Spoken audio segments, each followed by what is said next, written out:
ఒకే సంఖ్యలో హాజరా కృత్వా సౌత్రిక టెక్నాలజీస్తో మీకేంటి సంబంధం, నిబంధనలకు విరుద్ధంగా బిల్లులు ఎందుకు చెల్లించారు? ఐపీఎస్ అధికారి సంజయ్ని ప్రశ్నించిన ఏసీబీ అధికారులు తొలి రోజు కస్టడీలో 6 గంటల పాటు విచారణ. ఎస్సీ ఎస్టీ అట్రాసిటీ నిరోధక చట్టంపై దళితులు గిరిజనులకు నిర్వహించిన ప్రతి అవగాహన సదస్సులో సరిగ్గా 350 మంది పాల్గొన్నట్టు రికార్డులో చూపించారు. అలా ఒకే సంఖ్యలో ప్రజలు పాల్గొనడం సాధ్యమేనా? అసలు హెచ్చుతగ్గులు ఉండవంటూ సిఐడి విభాగం మాజీ అధిపతి ఐపీఎస్ అధికారి ఎస్ఎన్ సంజయ్ ఏసీబీ అధికారులు ప్రశ్నించారు. కృత్వా సౌత్రిక టెక్నాలజీస్తో మీకు సంబంధం ఏంటి, నిబంధనలకు విరుద్ధంగా వాటికి బిల్లులు ఎందుకు చెల్లించారని అడిగారు అన్నటువంటి వార్తని హైలైట్ చేశారు.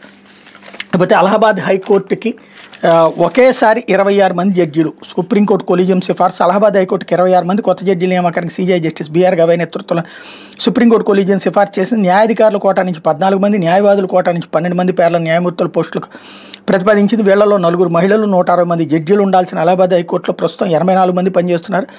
76 పోస్టులు ఖాళీగా ఉన్నాయి. ఈ నేపథ్యంలో అందులో 3వ వంతు పోస్టుల భర్తీ కొలీజియం ఒకేసారి సిఫార్సు చేసింది. ఒక హైకోర్టుకి ఇంత పెద్ద సంఖ్యలో న్యాయమూర్తుల నియామకానికి సిఫార్సు చేయడం చాలా అరుదు అన్నటువంటి వార్తని హైలైట్ చేశారు.